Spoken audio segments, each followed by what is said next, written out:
আচ্ছা, আমাৰ পাঠ এতিয়া আৰম্ভ হ'ব। দশম স্কন্ধৰ শৰৎ বৰ্ণনাৰ পৰা দুলৰি। হে ৰাম ৰাম, অ ৰাজাক সম্বোধি কহে সুকে যে বাৰিষা সময় গৈল, শৰৎ কালৰ যত মহাগুণ হবে বিদিত ভৈল। বৰ্ণনা দিয়াৰ প্ৰয়োজন নাই, সিদিনাখনে বাপে গোটেইখিনি বৰ্ণনা দিছে শৰৎ কালৰ পৰিৱেশটো।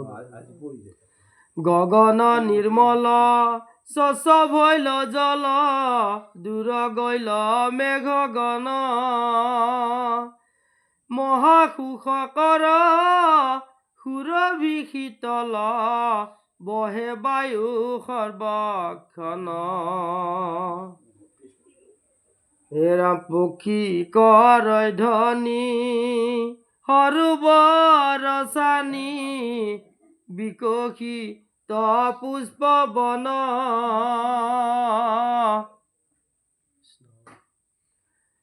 যেন যুগ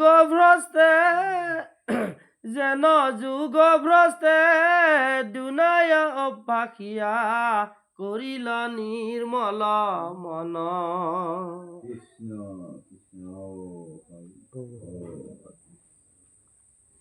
বাৰিষাৰ কালৰ বৰ্ণনা যেনেকুৱা হয়, শৰৎ কালত অলপ বেলেগ।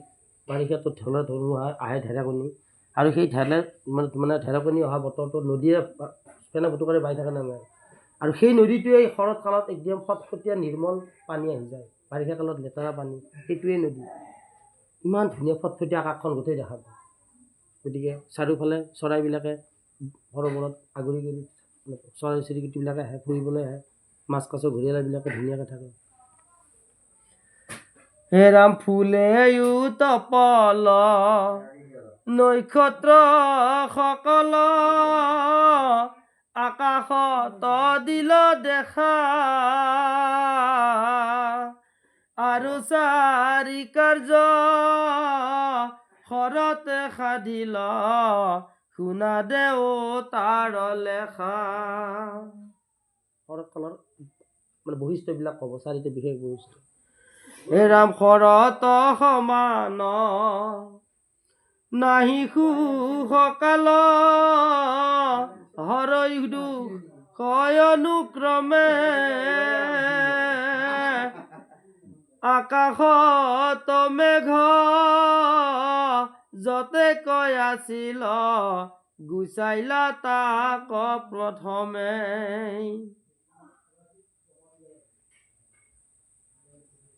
এই বাৰিষাত আকাশত বহুত মেঘ থাকে, এই বৰষুণ আহে, আকাশত মেঘ থাকিলে বৰষুণ আহে। সেই একেখন আকাশতে আকৌ শৰৎ কালত মেঘ নাই, ফটফটীয়া নিৰ্মল। বুজি পাইছে নে নাই? গতিকে প্ৰথমতে তাৰমানে শৰৎ কালৰ এই কথাটো প্ৰথম উদাহৰণ দিছে। হে ৰাম যত জীৱ জন্তু সংকটে আছিল, ঘোৰ বাৰিষাৰ পদে, শৰৎ কালত তৰল বিৰলে, বঞ্চিল ইচ্ছা সুখদে।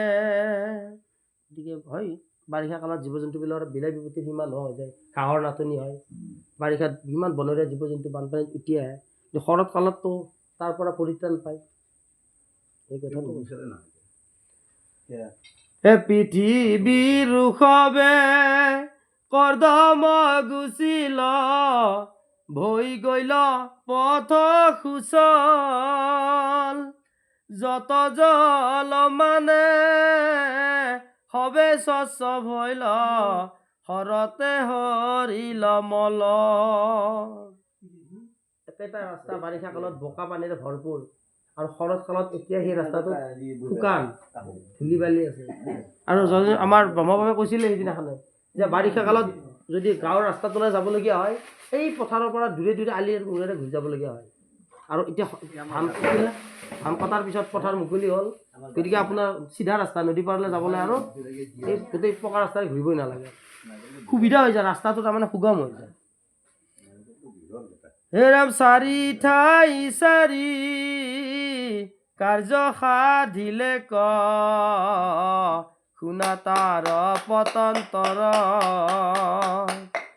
কৃষ্ণৰ ভকতি যেন চাৰি দুখ হৰৈ চাৰি আশ্ৰমৰ চাৰি ঠাইৰ চাৰিটা কাৰ্য আমাৰ যে চাৰি আশ্ৰম ব্ৰহ্মচৰ্য গাৰস্থ বানপ্ৰস্থ আৰু সন্ন্যাস এই চাৰিটা আশ্ৰমৰ কথা চাৰি ঠাইত কাৰ্য সিদ্ধাৰ কথা কৈছে আৰু এই চাৰি আশ্ৰমৰ পৰা পৰিত্ৰাণ পাবলৈ হ'লে কি কৰিব কৈছে যে কৃষ্ণতৰ ভকতি কৃষ্ণৰ ভকতিৰ বিনা আমি চাৰি আশ্ৰমৰ পৰা মুক্তি নাপাওঁ নিৰ্বাণ নাপাওঁ হে ৰাম তাৱে ব্ৰহ্মচাৰী বেদ পৰিবেক গৃহস্থে কৰিবে কৰ্ম তাৱে বনবাসী পংক ধৰিবে ক তাৱত সন্ন্যাস ধৰ্ম গোটেই ব্ৰহ্মচাৰী গাৰস্থ বানপ্ৰস্থ আৰু সন্ন্যাস চাৰি আশ্ৰমৰ কথা বৰ্ণনা কৰিছে হে ৰাম যাৱে কৃষ্ণ কথা শ্ৰৱণ কীৰ্তনে নতু কৰে নৰে নত্ৰী নতু কৰে নৰে ৰতি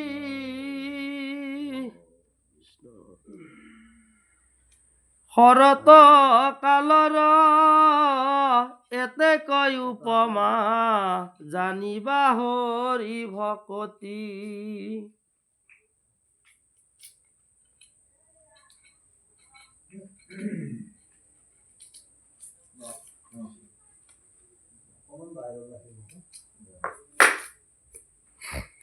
শৰৎ কালৰ বৰ্ণনাটো প্ৰকৃতিৰ লগত মানুহকো দিছে যে শৰৎ কালৰ আমি নকলেও প্ৰকৃতিৰ পৰিৱৰ্তন হ'বই সেই প্ৰকৃতিৰ লগত আমি একেদম নিবিড়ভাৱে জড়িত কি জানা নাই যেতিয়া নিবিড়ভাৱে জড়িত এই ইটো সিটোৰ পৰিপূৰক গছ থাকিলেহে আমি মানুহ থাকিব বা জীৱ জন্তু থাকিব আকৌ মানুহ থাকিলেহে জীৱ জন্তু থাকিব গছ গছনি থাকিব এটা অবিহনে এটা নিষ্ফল কথাটো জানে যে বিজ্ঞানসন্মত কথা বাপ জানে নে কথাটো কাৰণ আমি এতিয়া উশাহ লৈ আছোঁ উশাহ যে লৈ আছোঁ ক'ৰ পৰা উশাহ লৈ আছোঁ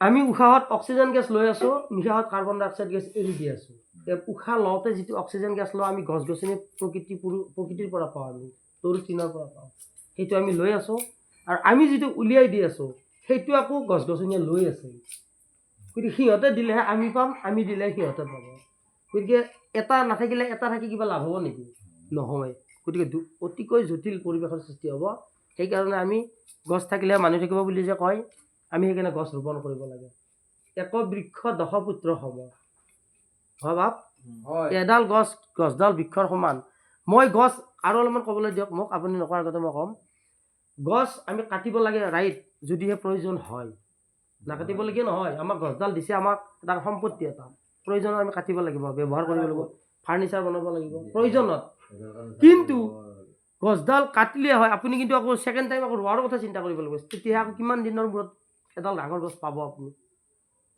গতিকে আমি ৰুব লাগিব আৰু পৰাপক্ষত গছৰ ডাল ঠাল ঠেঙুলিয়ে কাটক লাগিলে গছডাল কাটিলে তাৰমানে একেবাৰে লেঠাই মৰে মই এইটোহে অনুৰোধ কৰিব খুজিছোঁ গছডালৰ গুৰি কাটা মানে একদম মুধাই মৰিল ডাঙৰ যি গছেই নহওক পৰাপক্ষত আৰু লাগিলেতো কাটিবই লাগিল সেইটো আৰু সেইখিনিয়ে ক'ব খুজিছোঁ বা ক'ব খোজাটো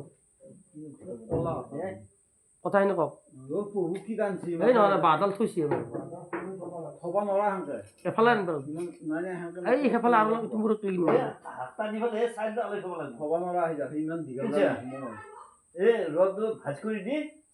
তাতে থৈ দিলে হ'ল বাৰু এতিয়া তাতে থৈছোঁ পাছত দম দি পাৰা যাব অথবা বুদ্ধি ঘৰে পাৰা যাব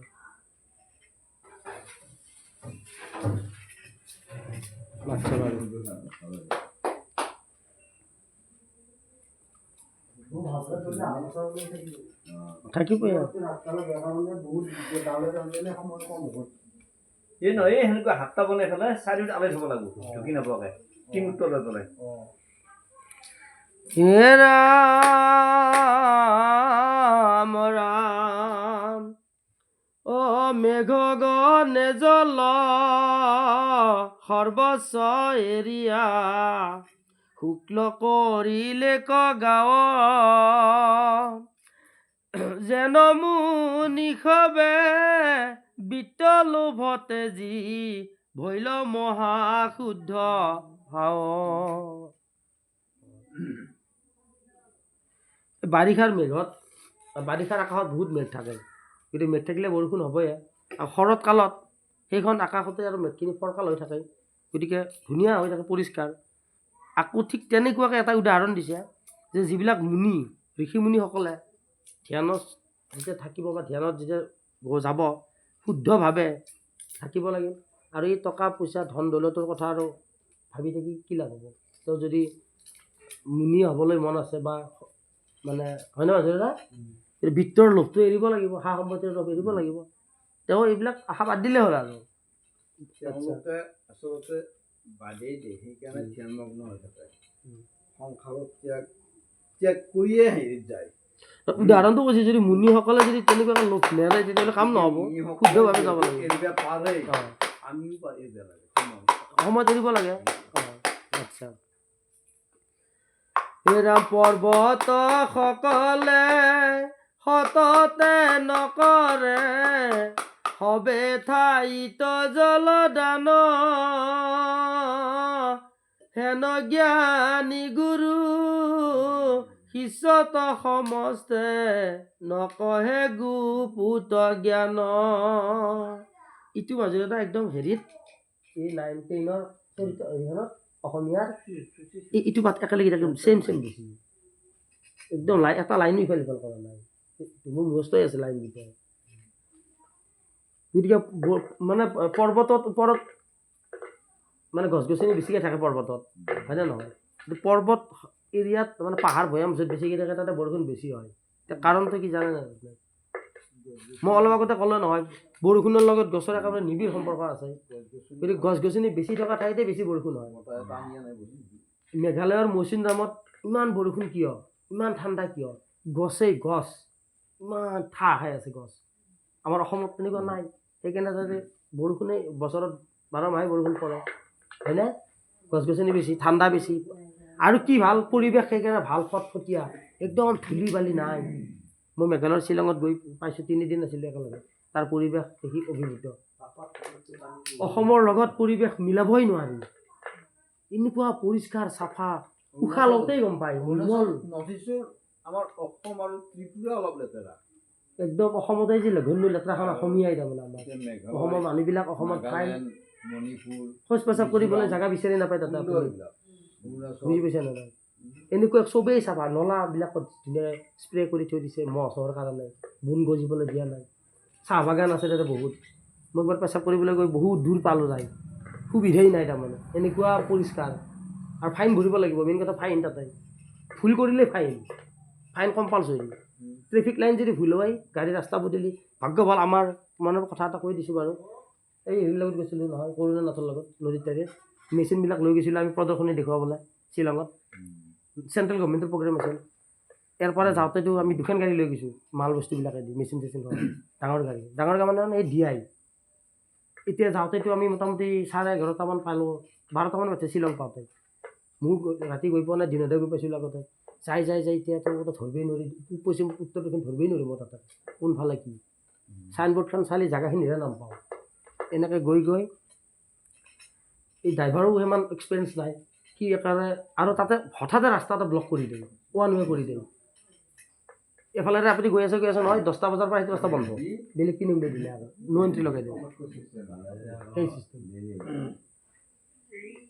সেই নো এণ্ট্ৰিত যদি যায় নহয় আপুনি ফাইন কম্পালচৰি ভাগ্য ভাল আমাক এজনে সহায় কৰিছে যাক আপোনালোকে নো এণ্ট্ৰি লাগিছে পটককৈ গুচি যাওক অলপৰ কাৰণে বাচি গৈছে নহ'লে বহুত পইচা ফাইন ভৰিব লাগিছে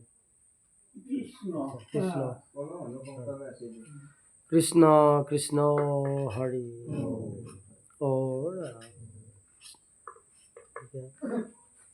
এতিয়া সেইকাৰণে শৰৎ বৰ্ণনাত এটা উদাহৰণ দিছে যে পৰ্বতত বেছিকৈ বৰষুণ হয় সাধাৰণতে। কিন্তু কিছুমান এনেকুৱা পৰ্বত আছে, এনেকুৱা আছে ক'ৰবাত বৰষুণ নহয়, ক'ৰবাত হৈ আছে। ইয়াৰ কাৰণ, ইয়াৰ লগত এটা অৰ্থ দিছে যে যিবিলাক বোলে জ্ঞানী গুৰু, মহান গুৰু, তেওঁলোকেও বোলে শিষ্যক সম্পূৰ্ণ গোটেই কথাবিলাক নকয়, গোপনীয় কথা কিছুমান নকয়, কয় কিন্তু একদম গোটেই নকয়, তাৰমানে অলপ ৰাখি থৈ দিয়ে। যিদৰে বৰষুণ মেঘ থাকিলেও বৰষুণ নিদিয়াব পাৰে ক'ৰবাত, সেনেকুৱা হয় নহয় দাদা? কথা হৈছে আৰু কৃষ্ণ ইফালে নাহাই ভাল নেকি? ৰাম অলপ পানীৰ মছে ন জানিল, শুকাইতো টিপৰে পানী, আয়ু যায় অনিত, তাত নেদেচিত, যেন মহামূৰ প্ৰাণী। এই মাছবিলাকৰ কথা, মাছে অলপ মানে যেতিয়া বাৰিষা হয়, ৰ'দৰ কোবত অলপমান ধুবলত থকা পানীত এই মাছ থাকে। সেই মাছকেইটাই নাজানে যে সিহঁতে যে মৰিব পানী শুকাই গ'লে, জানে জানো? সিহঁতে তাৰমানে এই কথাটোকে কৈছে যে সিহঁতে নাজানে সিহঁতৰ কেতিয়া আয়ুস শেষ হ'ব।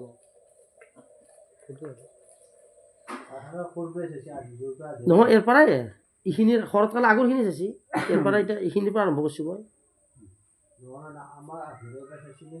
আমাৰ আধাৰৰ পৰা চাইছি, শৰৎকালৰ বৰ্ণনাটো সেই তাৰ পৰা আৰম্ভ কৰিছে। এই বৰ্ষা বৰ্ণন, বাৰিষাৰ বৰ্ণনাটো যে শৰৎ বৰ্ণন, এইখিনি পঢ়িছে তেখেতে। এই সময় নহয় নহয়, ইয়াৰ পৰা এইখিনি পঢ়িছে মাত্ৰ, এটা শেষ হৈছে। শৰৎ বৰ্ণনাৰ পৰা মই আৰম্ভ কৰিছোঁ। এটা বেছিহে পঢ়িছে হিচাপ মতে তেখেতে, মোৰ মতে বেছিহে পঢ়িছে। এটা পাততেই তাক কৰি পেলাব খোজে।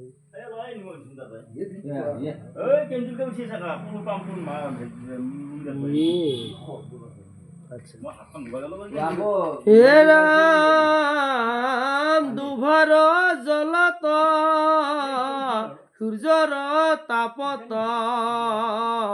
কমাঐ মৎস্য পাৰ, যেন মহাদুখী, কুটুম্বী মনুষ্যে, দুখৰ নেদেখে পাৰ, কিছু কিছু কৰি পংকয়েৰ স্থলে, পৰিণত হুৱে লতা, যেন জ্ঞানীগণে, গৃহ শৰীৰত, তেজিলে হব মমতা। কলগাছ ঠাণ্ডা ঠাই, তামোলৰ গছৰ বুকুৱাত হে ৰাম শৰৎ কালৰ নিশ্চল সাগৰ, উৰ্মিৰ ৰোলন শুনি, চিত শান্ত কৰি, বেদ পাঠ এৰি, যেন মইনে থাকে মুনি। বাৰিষাৰ সময়ত যেতিয়া পানী বহুত হৈ যায় সাগৰত, ইমান ঢৌ উঠে, ঢৌৰ মাত ওলাই যায়। এতিয়া আকৌ ভাগৱত শাস্ত্ৰই কথাটো কৈছে যে শৰৎ কালত এতিয়া সেই ঢৌ নাহে, এতিয়া ঠাণ্ডা হৈ গ'ল, সেই ঢৌবিলাক সৰু হ'ল, গতিকে মাত আৰু নুশুনি, এই কথাটো কৈছে। আৰু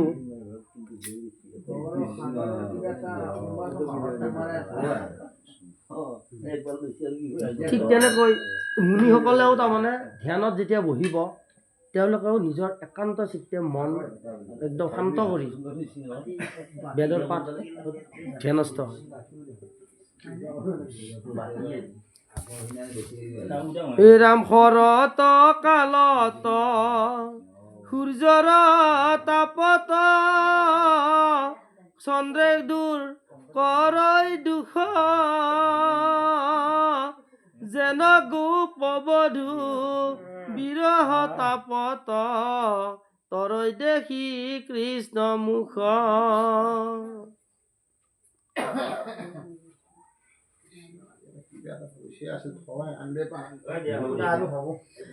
নাহি মেলে গহ, নক্ষত্ৰ আশেষ, সহিতে শোভে আকাশ, যেন বেদ তত্ত্ব বুজি শুদ্ধ সত্য, কৰিল চিত্ত প্ৰকাশ। কৃষ্ণ।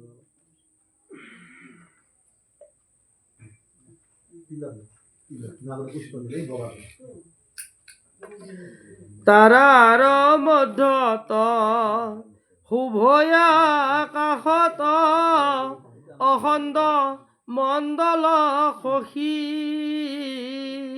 যেন যদুপতি কৃষ্ণ বিৰিঞ্চি মধ্যে প্ৰকাশন্ত আতি বসী।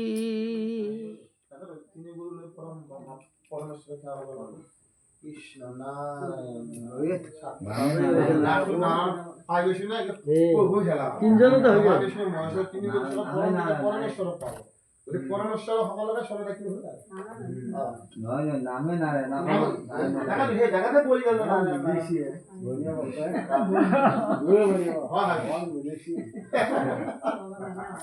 শক্তি দিব লাগিব মিলিব লাগিব, কোনোতো কৈ অহা নাই। এই 3 দিন 6 দিন 6 দিন কা এটাই যাব ঠিক আছে যাবেই লাগিব আচৰিত কৌৰৱ যে না নৰৈ যাব থাকক বাৰু চব নাৰায়ণে ৰক্ষা কৰিব লাগিব আছে হ'ব সেইকাৰণে হৰিয়ে নাৰাখিলে জুৰিয়ে ক'ত ৰাখিব বুলি ভাবে কোৱা নাই ব্ৰহ্ম বাপে ৰাখিবই লাগিব। দে বাৰু আমি পাছলৈ আহো অলপ। ৰাম সুগন্ধ শীতল বায়ুৰ পৰশে সন্দৈ মহাৰদ্ৰ দুখ যেন গোপীগণে কৃষ্ণই আলিংগনে পাৱৈ মনে মহাদুখ সূৰ্য দৰ্শনে ফুলৈ পদ্ম বন জয় পৰৈ ভেট ফুল ৰাজাৰ উদয়ে যেন সবে সুখী চোৰৰ চিত আকুল। এই কথাটো মই জানিছিলোঁ যদিও কাহিনীখনে বাপে ক্লিয়াৰ কৰি দিলে। পদুম ফুল দিনত ফুলে আৰু ভেট ফুল ফুলে ৰাতি। হা মই কথাটো মানে দেখিছিলোঁ যদিও মই অনুভৱ কৰা নাছিলোঁ। পদুম ফুলটো ৰাতিপুৱাৰ পৰাই দিনলৈকে সন্ধিয়ালৈকে ফুলিল, সূৰ্য মাৰ গ'ল, আকৌ ভেট ফুলটো সন্ধিয়াৰ পৰা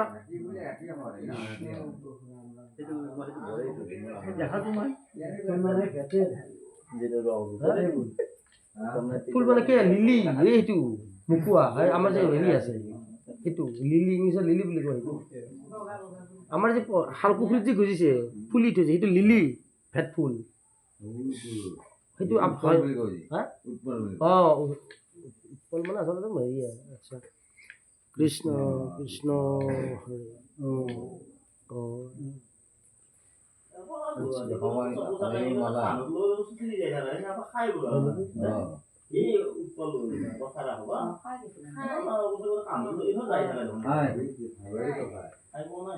আচ্ছা বাৰু।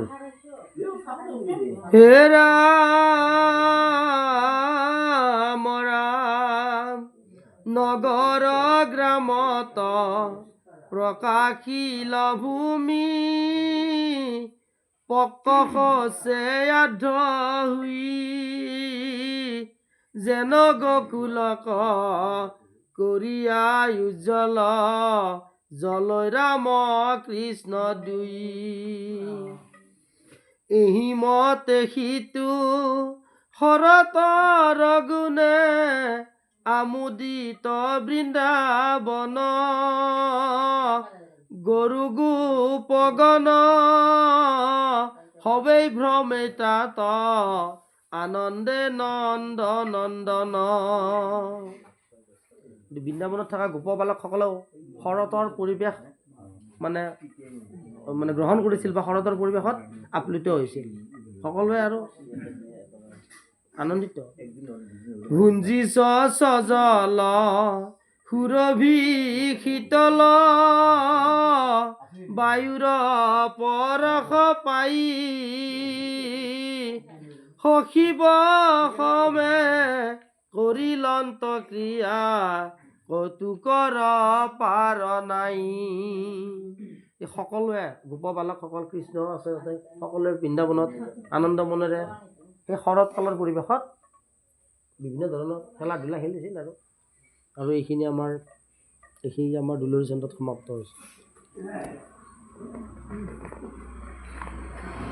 ছুটি বাৰু এতিয়া অধ্যায়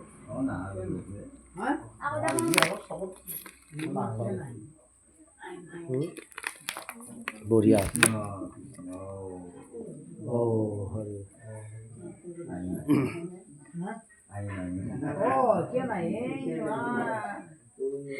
আমাৰ কাকা দিয়ে আৰ নাই আৰ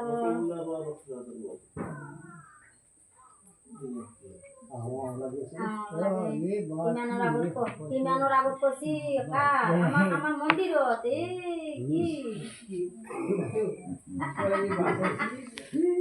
নহয় ভগৱানে বাচাবই ককাটি। এই হৰিয়ে নাৰাখিলে জুৰিয়ে ৰাখিব নোৱাৰে। সেই তাৰ এডাল জুৰি হয়নে নহয়? মায়ে কথাটো হয়নে নহয় বাৰু? সেই দে বাপ ঠিকে আছে বাৰু। কৃষ্ণ 24 চন্দ্ৰ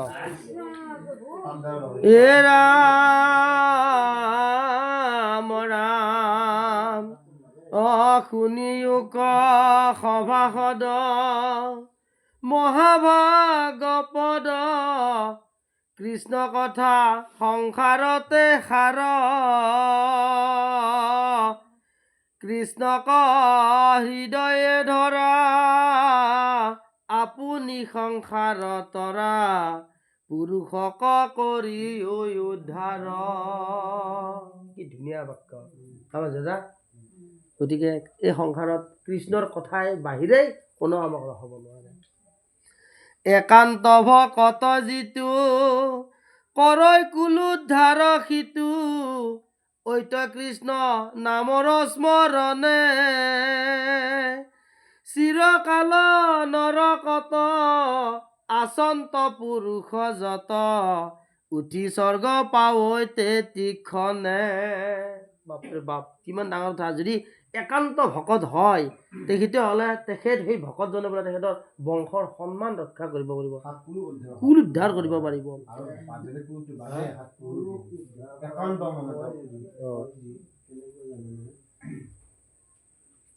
এজন বৈষ্ণৱ সন্তানৰ যদি জন্ম হয় পুৰুষ উদ্ধাৰ, আৰু যদি দস্যু দানৱৰ জন্ম হয় তেতিয়া পুৰুষ ধ্বংস হ'ল। উদাহৰণস্বৰূপে ধৰ এটা সন্তান চোৰ ডকাই কৰি হালাজ কৰিব হালাজ কৰিব যায় অলপমান পইচা নিদিলে যে আকৌ কিবা ঘৰ কৰিলে হয়নে? হয়নে নহয়? আকৌ যদি সি ফল হয় সি ফলটো উদ্ধাৰ হৈ তোৰ আকৌ বৰ বিপদ হৈছে মাখিনি পইচা লৈ যা বা এনেকে ভালকৈ আকৌ বেয়াটো যদি হয় এই ভালটোও বেয়াটো দণ্ডিত কৰি এই থানাত যা যা কাছাৰীত যা বেয়াটোৰ লগত ভালটোৰো বিপদ। আকৌ যদি গোটেই ভাল হয় সেই সি তলৰ চামুকো উঠি লৈ যাব।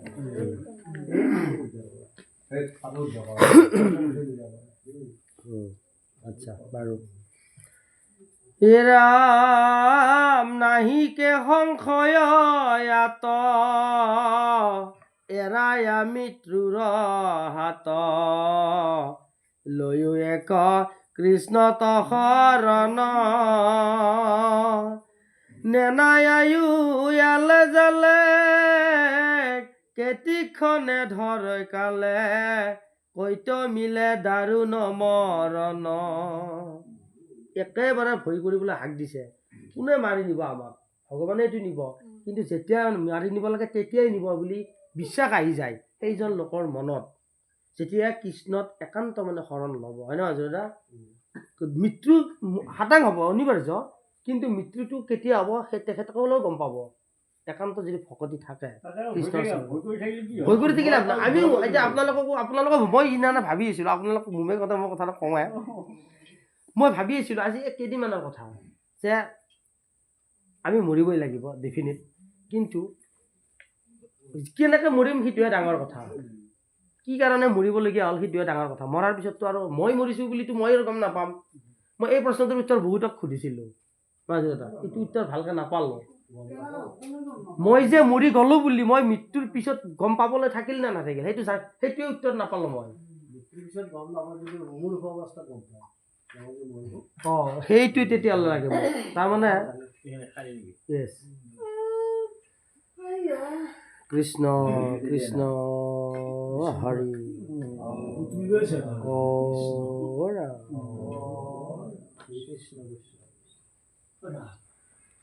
গতিকে পৰীক্ষিতৰ কথাটো বাৰু সুকীয়া তেখেতে এইটোৱে কৰিছিল যে মই মৰিম দুখ নাই যাতে মই মৃত্যুৰ যন্ত্ৰণাটো ভোগ কৰিব নালাগে মই আকৌ সেইটো কথা ক'ব খোজা নাই মই এটাই প্ৰশ্ন মই জানিব পাৰিম নে নোৱাৰিম মোক সেইটোহে উত্তৰ লাগিছিল মই মানে সকলোৱে আৰু মানে মই বুলি কওঁতে সকলোকে কৈছোঁ আৰু একদম মুমূৰ্ষ অৱস্থাত গম পাব তেওঁ যে মই মৰিম যে মাজতে কোৱাতে উত্তৰ শুদ্ধ হ'ব নহয় নহয় ধৰা হ'ল যিকোনো কাৰণতে হওক একদম স্পট এতিয়া সেইদিনাখনে মানুহজন মই দেখিলে মোক ক'বই ভাল বেয়া লাগে এই আমাৰ এক্সিডেণ্টত এই গাড়ীখনত নাকলাল যে খুন্দা মাৰি দিলে বচাবলৈ তাৰমানে উপায় মোৰে উকুমুক লাগি গ'ল ঠাণ্ডাত কঁপনি দিছোঁ 11টা বজাত সি চিটটোত যেনেকৈ